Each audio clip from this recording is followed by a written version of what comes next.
우리 찬송가 545장 함께 부르십시다. 545장입니다. 이 눈에 아무 증거 아니 배워도 545장.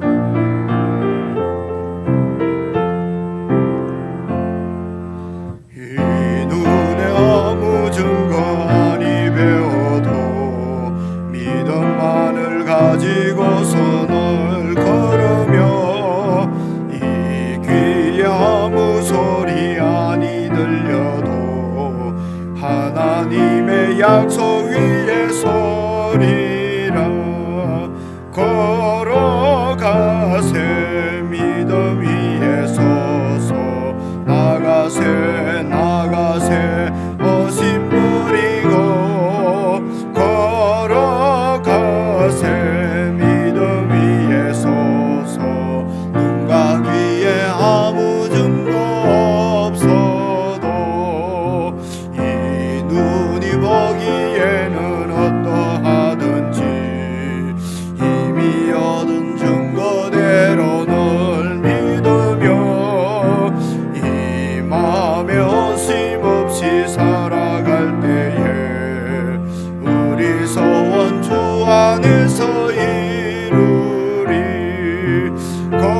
걸어가세 믿음 위에 서서 나가세 나가세 어심 버리고 걸어가세 믿음 위에 서서 눈과 귀에 아무 증거 없어도 주님의 거룩함을 두고 맹세하.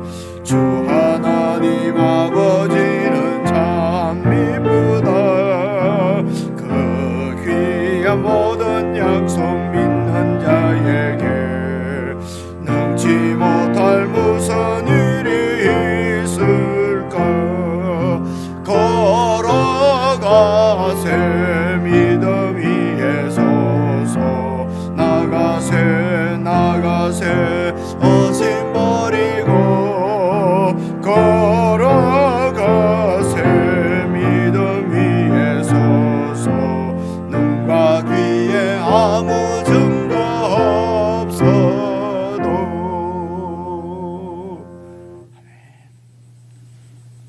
하나님 아버지, 눈에 보이는 것을 믿고 살지 않도록 저희들에게 영원한 생명을 허락하심을 참으로 감사를 드립니다. 아버지 하나님, 눈에 보이는 대로 살지 않도록 저희들에게 하나님의 말씀을 주신 것을 참으로 감사를 드립니다. 아버지 하나님, 말씀을 믿고 의지하고 살아갈 수 있도록 늘 저희들에게 믿음을 더해 주시고 성령 하나님께서 말씀으로 저희들을 비추어 주셔서 빛 대신 주님을 쫓아가기에 부정함이 없도록 늘 저희들을 최선으로 인도하시는 줄로 믿습니다. 성도들이 눈에 보이는 대로 살지 않고 정말 하나님의 말씀을 믿는 믿음으로 표대가 되신 예수님을 바라보고 주님과 함께 살아가는 영생을 참으로 풍성히 누리는 그런 주님의 백성으로 감격과 기쁨 가운데 살아갈 수 있도록 성령 하나님 늘 저희들 가운데 충만히 역사해 주시옵소서. 하나님의 말씀이 오늘도 함께 묵상하는 주님의 말씀이 교회의 길이 되게 하시며 우리가 나아갈 빛이 될 수 있도록 은혜를 베풀어 주시옵소서. 우리 주 예수님 이름으로 기도드리옵나이다. 아멘. 요한복음 4장 43절입니다. 신약성경 148페이지 요한복음 4장 43절부터 끝절까지 한 말씀씩 나누어서 저와 여러분이 교독하겠습니다. 43절. 이틀이 지남에 예수께서 거기를 떠나 갈릴리로 가시며 친히 증언하시기를 선지자가 고향에서는 높임을 받지 못한다 하시고 갈릴리에 이르심에 갈릴리인들이 그를 영접하니 이는 자기들도 명절에 갔다가 예수께서 명절 중 예루살렘에서 하신 모든 일을 보았음이더라. 예수께서 다시 갈릴리 가나에 이르시니 전에 물로 포도주를 만드신 곳이라. 왕의 신하가 있어 그의 아들이 가브나움에서 병들었더니 그가 예수께서 유대로부터 갈릴리로 오셨다는 것을 듣고 가서 청하되 내려오셔서 내 아들의 병을 고쳐주소서 하니 그가 거의 죽게 되었음이라. 예수께서 이르시되 너희는 표적과 기사를 보지 못하면 도무지 믿지 아니하리라. 신하가 이르되 주여 내 아이가 죽기 전에 내려오소서. 예수께서 이르시되 가라 내 아들이 살아있다 하시니 그 사람이 예수께서 하신 말씀을 믿고 가더니 내려가는 길에서 그 종들이 오다가 만나서 아이가 살아있다 하거늘 그 낫기 시작한 때를 물은즉 어제 7시에 열기가 떨어졌나이다 하는지라. 그의 아버지가 예수께서 내 아들이 살아있다 말씀하신 그때인 줄 알고 자기와 그 온 집안이 다 믿으니라. 이것은 예수께서 유대에서 갈릴리로 오신 후에 행하신 두 번째 표적이니라. 아멘. 마지막 절에 이것은 예수님께서 유대에서 갈릴리로 오신 후에 행하신 두 번째 표적이다. 그러니까 갈릴리에서 갈릴리로 오신 후에 행하신 두 번째 표적이다. 이 갈릴리 가나에서 그 행하신 표적이지 않습니까? 그래서 가나의 두 번째 표적인데 첫 번째 가나의 표적이 그 요한복음 2장에 나오는 물로 포도주를 만드시는 이 표적이 가나에서 행하신 일이거든요. 그래서 가나의 혼인잔치에서 행하신 그 표적 이 2장부터 쭉 이렇게 3장 4장 마지막에 또 가나에서 행하신 두 번째 표적 이렇게 해서 요한복음 2장부터 여기 4장까지가 전체 이렇게 한 주제를 가진 한 문단으로 그렇게 이해를 하시면 좋겠습니다. 그래서 여러분 그 요한복음 제일 마지막 20장에 보시게 되면은 이제 이 지금 요한복음에 나오는 표적이 7가지가 나오는데요. 뭐 나중에 다시 자세히 설명드리겠습니다만 6개라고 할 수도 있고 7개라고 하기도 하고 이제 그렇게 하는데요.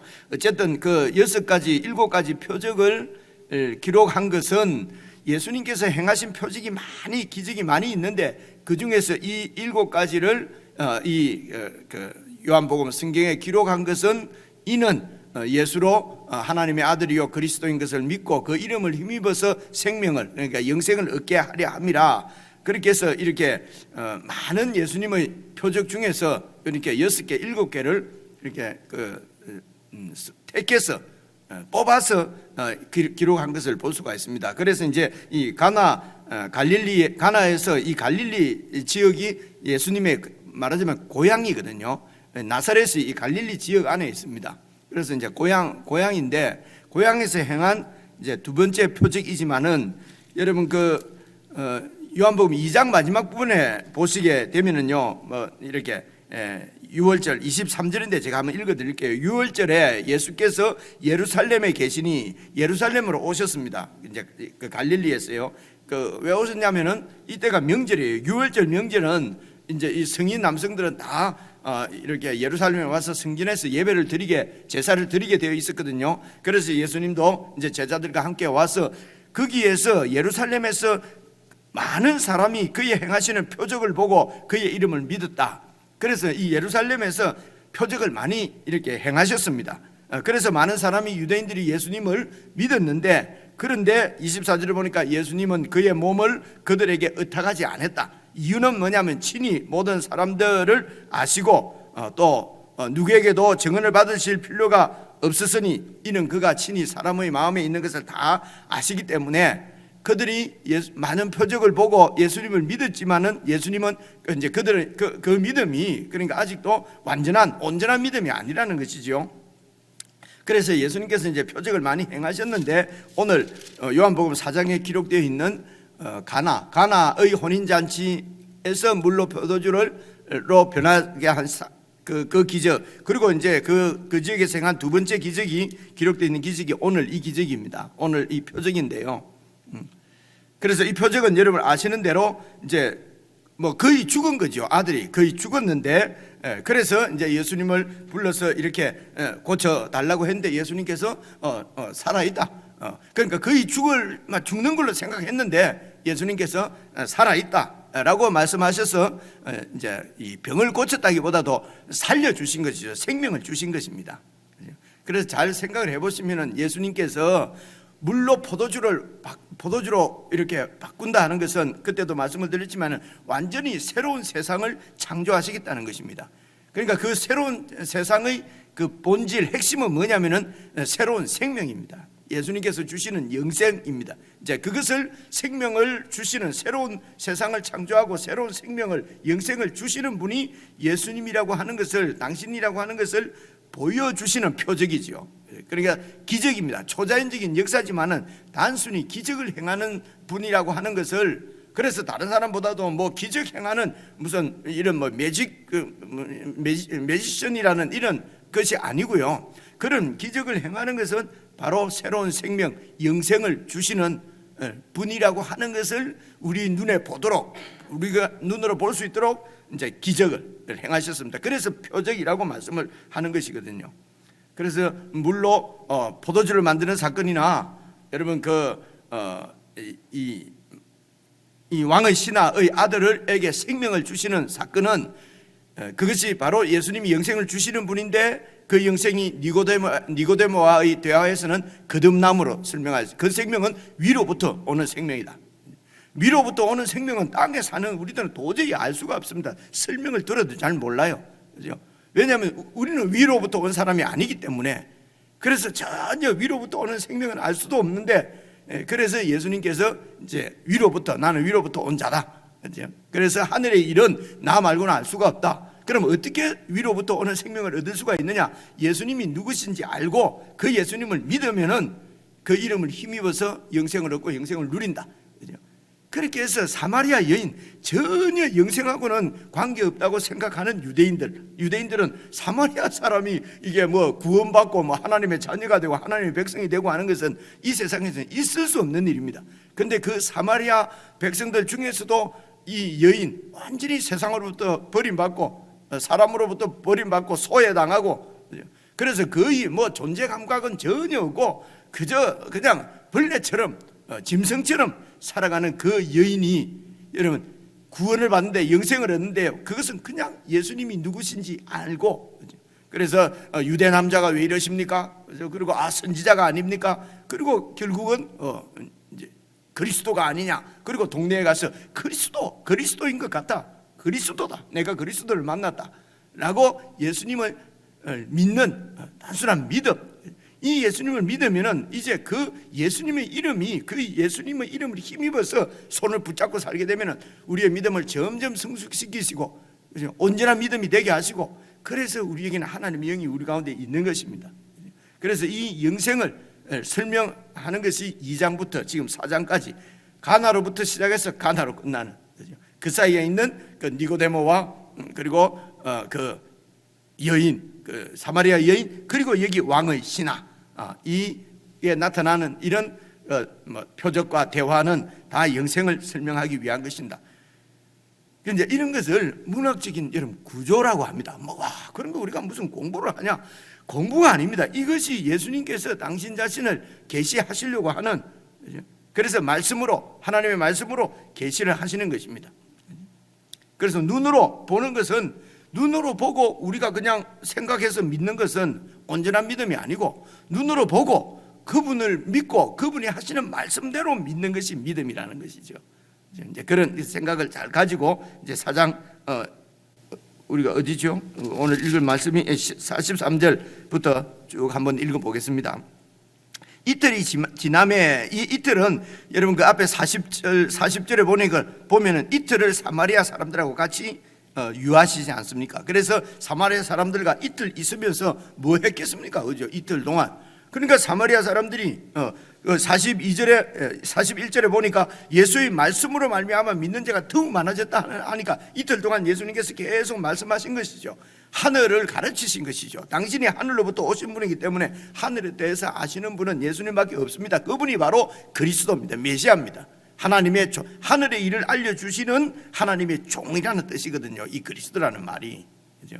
그래서 말씀을 막 이렇게 이틀 동안 하시니까 42절에 그 여자에게 사마리아 사람들이 말을 하기를, 이제 우리가 이분을 믿는 것은 네가 와서 그리스도인 것 같다라고 해서 믿는 것이 아니고 우리가 친히 듣고 예수님 말씀을 잘 들어보니까 참으로 세상의 구주인 줄 우리가 알고 믿게 됐다는 것입니다. 그래서 사마리아 사람들은 예수님의 말씀을 믿었어요. 그런데 이 예수님의 말씀을 듣지 않고 배척하고 예수님을 배척하는 사람들은 유대인들이었어요. 유대인들이 바로 어찌 보면 고향입니다. 그죠? 유대인들은 배척하는데, 그런데 사마리아 사람들은 예수를 믿었어요. 그래서 이틀이 지남에 예수께서 거기를 떠나 사마리아를 떠나 갈릴리로 가시면서 44절 친히 증언하시기를 선지자가 고향에서는 높임을 받지 못한다. 이 선지자가 고향에서 높임을 받지 못한다는 것은 아마 속담 같습니다. 그죠? 그러니까 이 말씀이 마태복음이나 마가복음 이런 다른 복음서에서는 자기 고향 사람들이 예수님을 배척하잖아요. 그죠? 나사렛에서 뭐 목소의 아들 아니냐? 뭐 우리가 다 아는 사람인데 저 사람이 어떻게 누구의 동생 누구의 오빠 아니냐? 그죠?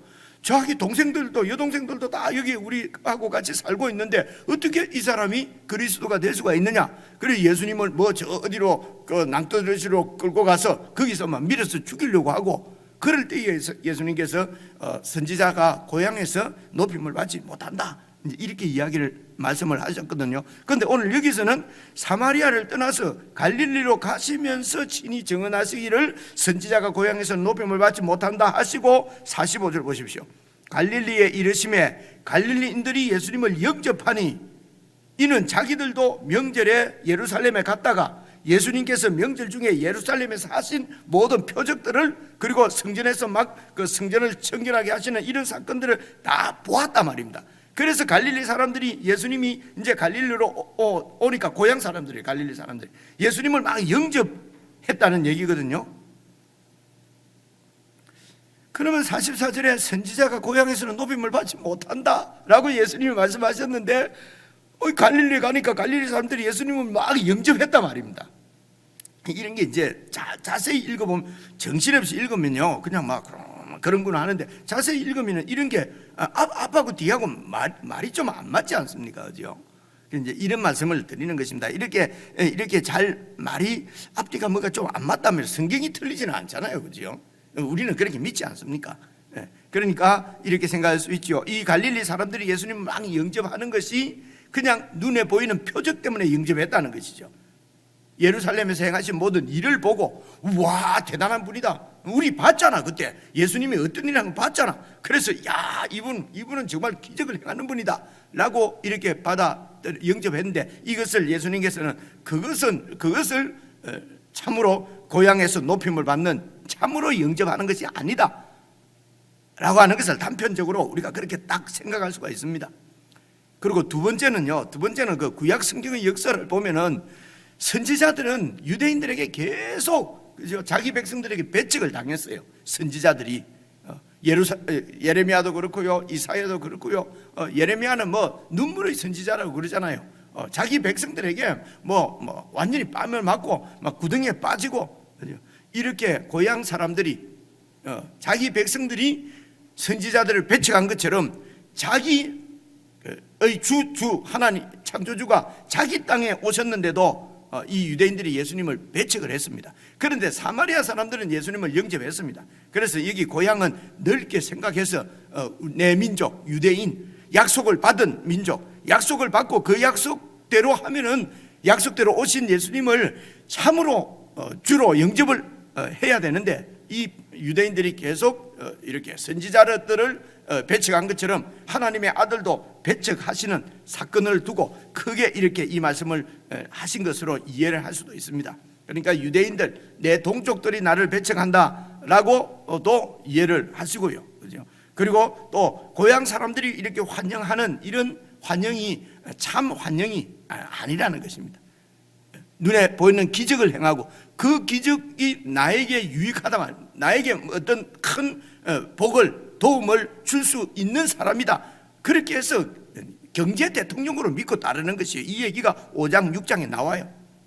예수님을 경제 잘 먹고 잘 살게 해줄 대통령으로, 왕으로, 그렇게 지금 갈릴리 백성들이 이 예수님을 영접하는 것입니다.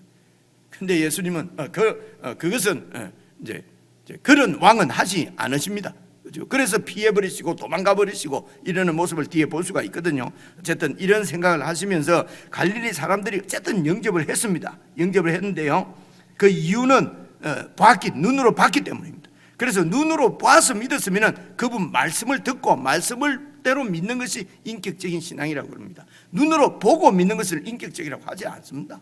그렇죠? 그래서 잘 한번 봐봅시다. 눈으로 보고 예수님을 믿었으면 그분이 하시는 말씀을 잘 봐서 그 말씀을 그대로 받아들이는 것입니다. 그렇죠? 그래서 이 갈릴리 사람들은 눈으로 본 것 때문에 예수님을 믿습니다. 기적을 행하는 분으로요. 그래서 46절 보시면은 예수께서 다시 갈릴리 가나에 이르시니 전에 물로 포도주를 만드신 곳이라. 그래서 예수님의 그 고향은 나사렛이라고 하지만은 그 나사렛이 갈릴리입니다. 그래서 가나도 갈릴리 안에 있습니다. 예, 그렇습니다. 그래서 가나 물로 포도주를 만드신 곳인데, 그곳에 46절 왕의 신하가 있어 그의 아들이 가브나움에서 병들었더니, 그래서 이 가브나움은요 가나로부터 그러니까 한 5km 꽤 멀리 떨어져 있습니다. 이 가브나움이. 이 가브나움은 그러니까 좀 중심 도시지요. 왕이 그곳에 있습니다. 여기에 왕은 여러분 헤롯 대왕이라는 사람이 있지 않습니까? 예수님이 태어났을 때 막 그 예수님을 죽이려고 했던 그 뭐 베들레헴에서 2살 아래로 다 죽였다는 그 헤롯 대왕인데, 그 사람이 그러니까 BC 지금 달력으로 하면 BC 4년에 죽습니다. 그리고 이제 그 아들들이 이렇게 통치를 이제 이 분봉왕이라고 그러죠. 세 지역으로 나누어서 이제 아들이 통치를 하는데, 이 갈릴리 지역을 다스린 왕이 그 둘째 아들인가 셋째 아들인가 헤롯 안티파스라고 합니다. 안티파스. 이 왕이 그러니까 BC 4년부터 그 아버지가 죽고 그때부터 거의 AD 39년까지 꽤 오랫동안 통치를 했는데, 이 헤롯 안티파스가 여러분 세례 요한을 목베어서 죽인 놈이 바로 이 왕입니다. 그렇죠? 그래 이 왕이 살고 있는 것이 가브나움이에요. 이제 가브나움의 왕의 신하니까 왕의 신하입니다. 그렇죠? 그 외에 사복음서에서도 로마 백부장이 와서 내 아들이 내 신하가 종이 죽어가는데 예수님께서 말씀으로 이렇게 우리 집에 내가 가서 고쳐주리라. 그러니까 백부장이 우리 집에 오시는 거 감당치 못하겠습니다. 나도 내 부하 보고 이래라 저래라 하면 다 하는데 예수님이 말씀만 하셔도 낫겠습니다 하는 이야기가 나오거든요. 보통 그 이야기하고 이 왕의 신하하고 이렇게 여러분 찾아보시면요 같이 나와요. 평행복문으로. 그런데 그 사건은 완전히 다른 사건입니다. 그는 로마 백부장이고요. 여기는 왕의 신하거든요. 그러니까 헤롯 안티파스의 신하니까 이 사람이 유대인일 수도 있지요. 이 헤롯이 그 나라를 다스리기 위해서 신하들을 유대인들을 둘 수 있지 않습니까? 그죠? 아니면 혹시 이 사람이 이두메 사람이니까 자기 이방인인지 이런 것은 지금 나와 있지 않아요. 어쨌든 왕의 신하쯤 되니까 아주 세상에서 남 부러운 게 없는 출세한 사람이지 않습니까? 그죠? 출세한 사람, 성공한 사람이 남 부러울 것이 없는 사람입니다. 그런데 이런 사람들, 그러니까 니고데모 같은 사람들, 이런 왕의 신하 같은 사람들도 한계에 부딪힌단 말이에요. 이게 인간이라는 것이죠. 어쩔 수 없는, 내 힘으로 해결할 수 없는, 권력으로도 권세로도 힘으로도 돈으로도 해결할 수 없는 어려움에 봉착을 합니다. 이게 이 세상의 생명의 한계입니다. 그래서 우리에게 필요한 것은 정말 이 영적인 것을 추구하는 사람들에게 필요한 것은 영원한 진리입니다. 영생이라고 말씀드릴 수 있죠. 그래서 이 왕의 신하가 그의 아들입니다. 가브나움에서 병이 들었더니 그가 예수님께서 유대로부터 갈릴리로 47절입니다. 오셨다는 말씀을 듣고 그냥 이제 가나로 갈릴리로 이제 온 겁니다. 예수님을 만나러 와서 내 아들의 병을 고쳐 주소서. 내려오셔서 내 아들의 병을 고쳐 주소서. 와서 내 아들을 좀 살려 주십시오 하니 그가 거의 죽게 되었습니다. 그러니까 거의 죽은 거 무슨 병인지는 모르겠는데요, 아들이 그냥 거의 죽었습니다. 그래서 다른 방법이 없습니다. 그래서 이 헤롯 왕의 신하가 예수를 찾아왔습니다. 아마 정신없이 찾아왔겠죠. 그래서 내려오셔서 내 아들을 좀 살려주십시오. 그러니까 이 사람에게는 그래도 예수님이 오시면은 내 아들이 살 수도 있다라고 하는 믿음을 갖게 된 이유는 뭡니까? 표적을 들은 것이죠. 예루살렘에서 이렇게 행했던 표적들을, 그런 기적을 행하는 분이라는 얘기를 들었습니다. 그러니까 예수님이 와서 절박한 심정으로, 그래서 예수님이 아니면은 다른 병을 이 만성병 같으면은요, 그죠? 이렇게 의사 치료를 한다든지 다 할 텐데, 혹시 만성병일지도 모르는데 완전히 위급하게 돼서 이제 죽었습니다. 거의 죽었기 때문에 다른 방법이 없는 거지요. 그죠? 높은 사람인데도, 그죠? 왕의 신하인데도 다른 방법이 없어서 예수님께로 왔습니다. 그런데 이런 이 왕의 신하에게 예수님께서 말씀하시는 걸 보십시오. 48절 예수께서 이르시되 너희는 하는 거 보니까 꼭 이 왕의 신하, 이 사람을 포함해서 그게 있는 모든 유대인들이라든지, 그죠? 모든 백성들, 너희는 표적과 기사를 보지 못하면 도무지 믿지 않는다. 말씀만 듣고는, 하나님의 말씀, 얼마나 구약 성경이 있지 않습니까? 하나님께서 선지자를 통해서 하신 많은 하나님의 말씀을 너희들은 믿지를 않는다. 표적과 기사를 보지 못하면 도무지 믿지 아니하는 이 완악한 백성들이라는 것입니다. 그렇죠? 그래서 예수님께서 오셔서 표적을 보여주시면서 하나님 말씀을 전하는 것입니다. 하나님의 약속을 전하는 것입니다. 하나님의 언약이죠. 하나님이 우리 인생을 향해서, 인생의 대표가 되는 이스라엘 백성들을 향해서 어떤 언약을 맺으셨냐, 그리고 그 언약을 하나님께서 어떻게 이루어 가시는가, 우리의 참 행복은 그 언약을 믿고 언약 가운데 거하는 것이고, 그 언약 가운데 거하는 것이, 언약이 뭡니까? 내가 너희의 하나님이 되어 주겠다는 것입니다. 너희는 내 백성이라는 것입니다. 이 언약이 이 언약이 바로 영생이라는 것입니다. 그래서 하나님의 언약의 말씀을 너희들이 믿게 하려고, 지금 말씀만 이때까지 말씀했는데도 그 말씀을 안 믿으니까 믿게 하려고 내가 와서 표적을 보여주는 것입니다. 그렇죠? 주시는 것입니다. 그래서 보십시오. 그래서 도무지 믿지 아니하리라. 49절 신하가 이르되 주여, 그런 것만 귀에 들리도 않았습니다. 내 아이가 지금 죽기 전에, 숨이 딸깍 넘어가기 전에 내려오소서, 내려와서 내 아들 좀 살려주십시오. 예수께서 이르시되 가라, 네 아들이 살았다. 그렇죠? 이제 이게 살아있다, 안 죽었다. 네 생각이 지금 죽은 것 같지만은 안 죽었다, 살아있다 하시니, 그 사람이 예수께서 하신 말씀을 믿고 가다니, 어떤 믿음입니까? 와, 구세주구나, 정말 생명의 주인이구나, 우리가 이때까지 기다리던, 아니면 유대인이 기다리던 구세주가 오셨구나, 이렇게 믿었겠습니까? 이게 안 믿을 수가 없죠. 살았다 하니까 그거라도 믿고 가야죠. 그죠? 상황을 잘 생각을 해보시면은 그렇지 않겠냐는 거죠. 어쩌면 자기가 바라는 바인지도 모르겠죠. 아이고, 이분이 살았다고 하니까 살아 있을 것이다. 그죠? 그리고 이제 막 돌아가는데, 그래서 그 사람이 예수께서 하신 말씀을 믿고 가더니, 그래서 믿는다는 말을, 믿음 나오면 무조건 예수님의 십자가와 부활을 믿는다, 구원, 그러면 무조건 영생을 얻는 구원이 아니고요. 그 말이 어떻게 쓰이는가는 그 상황을 잘 보시면 됩니다. 그죠? 구원이라는 말이 어떤 어려움에서 이렇게 그 어려움이 해결되는 것도 구원이라고 표현이 되고요. 여러 가지 표현이 됩니다. 그래서 문맥을 잘 보고 상황을 잘 보고 뜻을 잘 생각하면서 이제 보셔야 된다는 것이죠. 어쨌든 이 왕의 신하가 예수님이 하신 말씀을 믿고 내려갑니다. 가는데 51절 내려가는 길에서 그 종들이, 이 왕의 신하들의 종들이 이제 오다가 아마 이 자기 주인을 지금 만나러 오는 거지요. 이유가 뭡니까? 애가 살았어요. 그래서 아이가 살아있다 하거늘, 그러니까 이 왕의 신하가 뭐라고 합니까? 52절 보십시오. 언제 낳기 시작했냐? 그 죽어 있는 애가 언제부터 이렇게 낳기 시작했느냐? 때를 물으니 어지 7시에 열기가 떨어졌나이다 하는지라. 53절 그의 아버지가 예수께서 네 아들이 살아있다 라고 말씀하신 그 시간하고 딱 같은 줄 알고, 예수님께서 네 아들이 살아있다 라고 얘기할 7시에 어제 7시에 그래 7시가 오후 1시인지 저녁 7시인지 아침 7시인지는 사실 잘 모르겠어요.